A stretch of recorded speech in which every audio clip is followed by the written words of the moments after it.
Foreign Policy Association, a sort of national student council for grown-ups who want to channel their inner congressman. Our world continues to shrink. Over there becomes right here. Decisions that formerly could be put off have to be made now.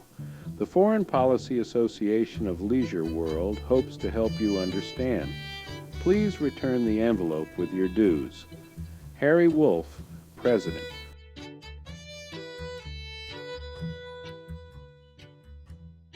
Harry and Virginia often communicated with world leaders, and not just to say hi, but to engage on the issues of the day. In the late 80s, Harry became a political journalist, writing for the Heritage Report. He even traveled to Austria to interview Bruno Kreisky, the Austrian chancellor, about his views of Kurt Waldheim.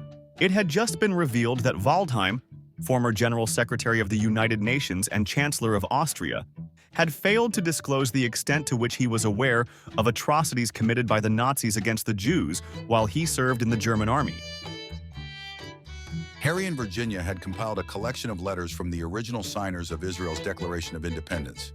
These letters contained the author's feelings about the historic signing. Harry sent the letters to various synagogues, museums, and school libraries. Even Chancellor Kreisky put them in his archives. But Harry, most of all, wanted to reach the top of the Israeli political establishment. To that end, he reached out to the esteemed Israeli diplomat and scholar Abba Eban, who had served as foreign minister for Golda Meir and ambassador to both the United States and United Nations.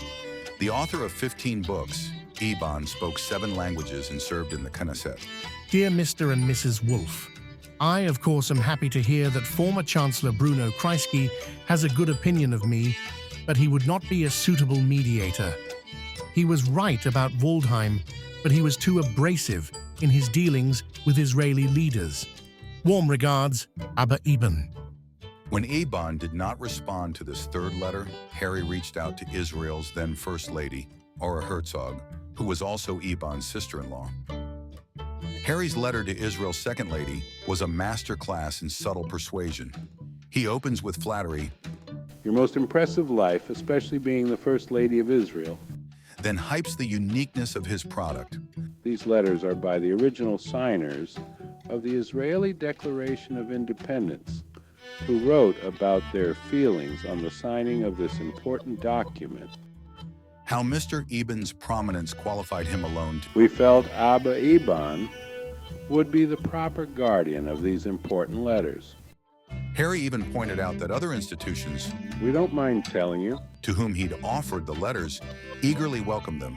But Mr. Eban, for reasons unknown, never responded. We have a favor to ask of you. Scratching his shaved head, Harry speculated Possibly he might be ill. Harry's tactic worked. Within a week, both Ms. Herzog and Abba Eban himself responded, the latter blaming his inattention on a busy travel calendar. No worries, order was restored.